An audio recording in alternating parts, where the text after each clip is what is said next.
COVID-19 memberikan banyak pelajaran buat kita dewasa ini. Kita melihat sekarang ini banyaknya kesulitan baik perusahaan ataupun individu karena dampak daripada COVID-19 ini membuat semua orang harus tinggal di rumah kebanyakan, mengurangi aktivitas, physical distancing, PSBB, dan semua itu membuat dampak luar biasa dalam ekonomi kita. Bagaimana kita bisa mengatasi hal ini? Uang menjadi begitu sulit atau menjadi lebih berharga lagi, sehingga orang cenderung untuk tidak mudah mengeluarkan uang cash yang mungkin nanti dibutuhkan untuk hal-hal yang sangat urgent. Maka perlu dipikirkan, di satu pihak banyak orang membutuhkan pekerjaan, di lain pihak banyak pekerjaan dibutuhkan untuk menolong orang-orang yang sakit, yang terkena COVID-19 atau mungkin penyakit-penyakit yang lain juga. Di satu pihak orang membutuhkan tempat tinggal, di lain pihak banyak rumah-rumah yang kosong. Di satu pihak dibutuhkan rumah sakit sebanyak-banyaknya untuk memenuhi kebutuhan COVID-19. Di lain pihak banyak gedung-gedung, hotel-hotel yang kosong. Maka sistem yang dibutuhkan adalah barter. Apabila tidak ada uang untuk membayar, bisa dibarter dengan aset yang dimiliki. Aset ini bisa berbentuk aset fisik, tapi juga bisa berbentuk pelayanan.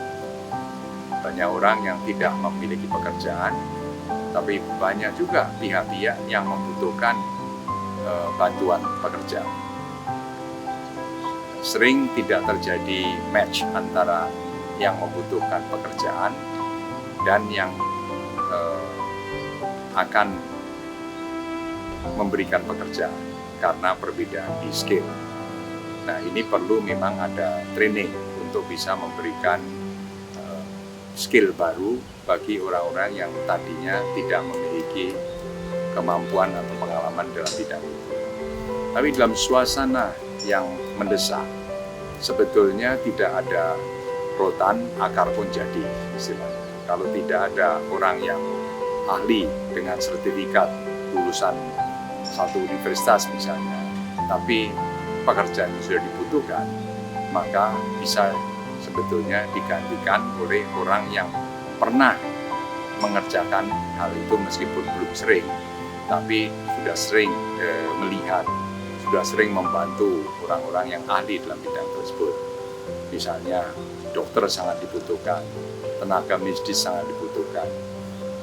Banyak bisa sebetulnya pekerjaan-pekerjaan dokter yang mampu dikerjakan oleh para pembantu dokter yang sudah puluhan tahun membantu para dokter. Demikian juga saat ini dibutuhkan orang-orang yang mampu menjual stok-stok barang yang menumpuk di gudang, yang menumpuk di toko-toko, tapi kurang ahli-ahli menjual. Sehingga perlulah di sini ada pendidikan bagi orang-orang yang bukan ahli menjual untuk belajar menjual. Perlu mereka di training? Perlu. Nah, training ini adalah sambil bekerja, sambil belajar. Belajar teori bisa belajar dari internet, bisa dari Google. Sedangkan praktek bisa sambil jalan, makin hari makin sering mengerjakan, pasti menjadi ahli. Dan inilah yang menjadi kunci dalam suasana yang susah ini. Maka harus berani untuk berpikir yang baru, yang kreatif, yaitu kalau tidak memiliki uang, tidak mengadakan barter. Dan kalau kita belum mempunyai pengalaman dalam bidang itu, kita mencoba untuk bekerja di bidang itu dengan berulang-ulang dikerjakan, pasti menjadi ahli. Sertifikat bisa diperoleh belakangan. Karena kalau orang sudah dalam keadaan susah, sebetulnya semua rambu-rambu itu boleh dihiraukan, tidak usah terlalu dihiraukan, agar supaya segera bisa menolong diri sendiri maupun menolong orang lain. Jadi tidak punya uang, belajarlah untuk barter.